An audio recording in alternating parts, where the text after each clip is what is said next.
Dan di video kali ini kita akan ngebahas salah satu sifat manusia yang kita pasti sudah tahu dan sudah dapat dipastikan semua manusia di muka bumi ini memiliki sifat tersebut.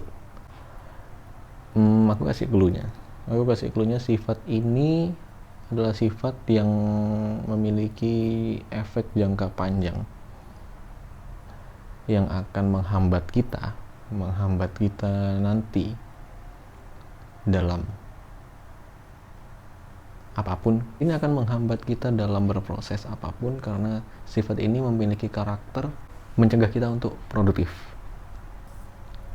Ada yang tahu sifat apa itu? Sifat itu adalah sifat malas manusia. Menurut kalian, apakah sifat malas yang ada dalam diri manusia itu merupakan sifat bawaan dari lahir, atau sifat malas itu muncul dalam diri manusia itu ketika tekanan sosial sekitar yang akhirnya membentuk sifat malas itu ada, mendatangkan sifat malas itu ada dalam diri kita? Karena menurutku pribadi, sifat malas itu adalah sifat dasar manusia, dan sifat malas itu sudah dapat dipastikan ada di setiap manusia yang ada di dunia. Kenapa aku bisa bilang begitu? Kalau sifat malas itu adalah sifat dasar manusia dan sudah dapat dipastikan semua manusia di muka bumi ini memiliki sifat malas. Karena sifat malas itu secara random datang ke diri kita.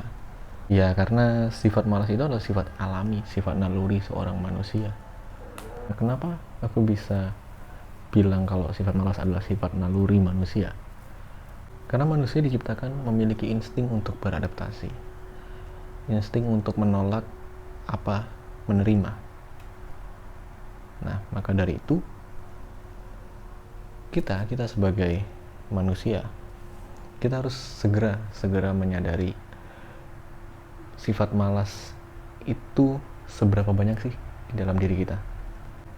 Dan mulai pada umur berapakah kita menyadari bahwa kita ini adalah tipe orang yang pemalas, atau bukan, atau tidak sama sekali.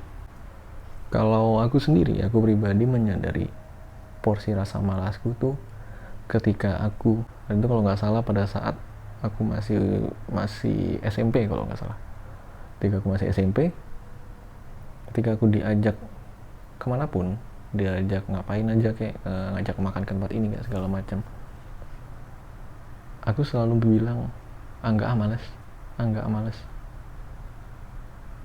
Nah, mulai dari situ seolah-olah rasa malas itu mulai menjulur ke dalam segala macam bentuk kegiatan yang aku pada saat itu ingin lakukan. Dan yang pada akhirnya sifat malas itu ngebentuk aku menjadi seorang yang pelin-pelan, seorang yang labil. Ketika aku memang ingin mencapai sesuatu, pada saat di tengah perjalanan itu mendapat kendala-kendala dan lain-lain, di saat itu aku memutuskan untuk berhenti, dan aku tanpa sengaja, atau bisa dikatakan sengaja, pada saat itu aku mengucapkan kata malas lah, nyoba lagi, aku udah tahu jawabannya apa. Yang padahal itu belum menjadi suatu kenyataan untuk diri aku pada saat itu. Dengan kata lain, apakah sifat malas ini selamanya negatif atau ada sisi positifnya? Selama ini aku menyadari bahwa sifat malas itu ada baiknya, ada juga buruknya. Kita ngomong yang baik aja dulu. Yang baiknya adalah ketika aku diajak atau ditawarkan sesuatu yang dimana aku tahu, aku sudah memikirkan bahwa kedepannya akan seperti apa, tanpa sengaja aku mengucapkan enggak dulu deh, lagi males soalnya. Itu mungkin menjadi kayak pembelaanku ya sebenarnya, menjadi bentuk pembelaan. Bisa aja ngeles, bilang aja nggak bisa atau nggak mau, pakai acara bilang males yang positif. Tapi ya kenyataannya begitu. Pasti ya juga kalian pernah merasakan itu. Lanjut lagi ke rasa malas yang negatif. Pasti banyak dong yang kalian yang di luar sana, aku pribadi bahkan, melakukan tindakan malas yang menuruti rasa malas yang akhirnya aku mager-mageran tidak ngapa-ngapain. Itu salah satu bentuk yang negatif. Salah satu bentuk sifat malas, rasa malas yang menurutku aku harus menjauhinya atau menghindarinya atau menguranginya dulu dan menghilangkan pada akhirnya, yaitu sifat malas yang menghambat. Sifat malas yang akhirnya menghambat segala macam bentuk kegiatan yang kita inginkan, yang kita ingin coba. Nih ya, aku kasih contoh. Video ini deh, channel ini, sebuah project. Dulu aku bersemangat untuk membuat channel sebuah project ini dan menjalankannya secara konsisten, jalan terus. Ada satu momen aku malas untuk berpikir, konten apa lagi yang harus aku buat, pembahasan apa lagi yang harus aku buat. Dan setelah aku berpikir kayak gitu, rasa malasku memenuhi, pikiranku dipenuhi, perasaanku dipenuhi, niatanku dipenuhi, ditutupi oleh rasa malas yang pada akhirnya sebuah project ini nganggur. Ketika sebuah proyek itu tampil lagi, hadir lagi di dunia per-YouTubean, lalu tanpa disadari, nggak tahu dari mana, rasa malas itu muncul lagi, yang dikarenakan channel ini tidak ada perkembangannya sama sekali.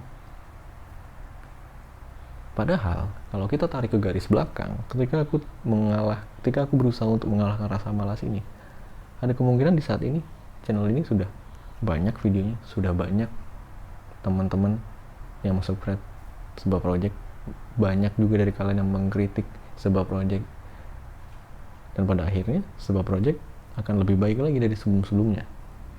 Itu yang ku maksud, rasa malas negatif yang paling kurasakan selama aku hidup. Ada banyak lagi sebenarnya contoh-contoh lain dalam kehidupanku, mungkin di kehidupan kalian juga banyak. Tapi ketika kalian menyadari akan rasa malas yang muncul terus-menerus, yang akhirnya membuat kita down dan memilih untuk tidak bergerak sama sekali, aku harap kalian lebih bijaksana terhadap diri kalian untuk menentukan mau sampai kapan kalian terlena dengan rasa malas. Kemudian caranya gimana menyadari rasa malas itu? Caranya simple. Caranya paling sederhana dan mungkin kalian sudah merasakannya berkali-kali. Yaitu apa?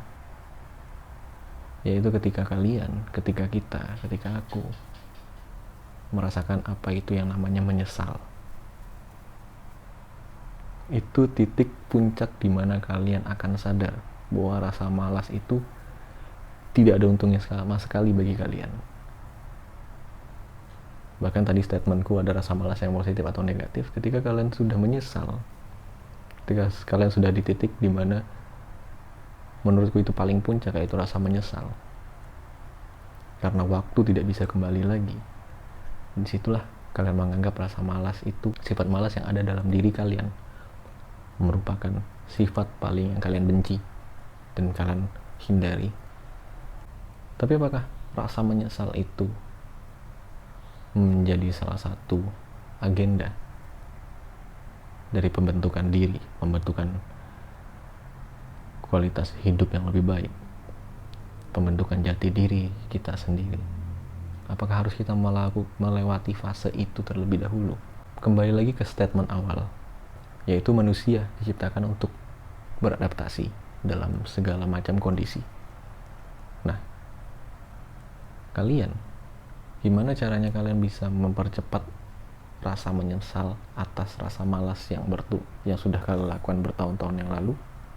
Kalian memilih untuk cepat menyadari rasa malas tersebut dan menyesal di saat itu juga.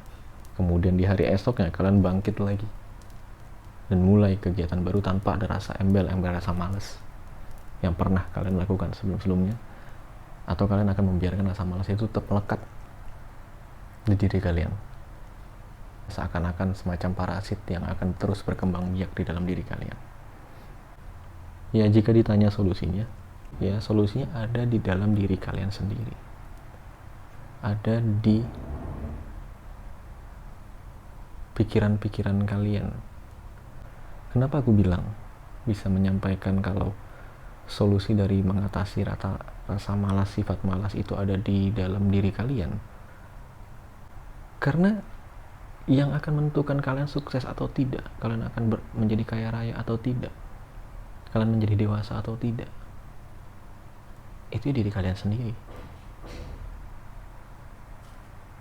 Orang lain, aku ngomong kayak gini, berbicara kayak gini ke kalian, apa aku akan merubah kalian secara langsung? Tidak. Aku, orang-orang di luar sana, orang-orang di sekitar Anda, di sekitar kalian semua, hanyalah partikel-partikel kecil yang bantu mendorong kalian, mendorong kita semua untuk berubah menjadi lebih baik ke depannya. Apakah ketika kita sudah berdamai dengan rasa malas tersebut, sifat malas tersebut, yang dimana kita sudah pintar, sudah cerdas memeta-metakan, mengkotak-kotakkan rasa malas tersebut, apakah kita sudah bahagia? Belum. Masih banyak sifat, masih banyak rasa yang di luar sana, yang ada dalam diri kalian, yang belum keluar. Dan itu menunggu ketika kalian sudah berdamai dengan rasa malas. Rasa malas itu sudah seolah-olah tidak ada dalam diri kalian. Sifat atau perasaan-perasaan yang mendorong kalian untuk menjadi pribadi yang tidak baik, menjadi pribadi yang tidak produktif, itu akan muncul. Bisa jadi rasa capek, bisa aja rasa stres, bisa aja rasa depresi, bisa aja rasa dimana kita membandingkan diri kita terhadap orang lain. Ya, di video ini kalau kalian nonton sampai habis, jawaban akhirnya, solusi terakhirnya adalah diri kalian sendiri. Mau sampai kapan? Terus-terusan menjalani rutinitas, menjalani aktivitas, menjalani kegiatan yang tidak bermanfaat untuk diri kita sendiri, untuk masa depan lebih tepatnya. Jika ada kurang dari video ini, dari pembawaanku yang mungkin belibet, ya mohon maaf. Maka dari itu, dukung terus sebuah project untuk lebih berkembang ke depannya, untuk menjadi channel edukasi, channel sharing yang lebih baik ke depannya. Oke, mungkin gitu aja. Mohon maaf jika ada salah kata, ada kurang-kurang kata.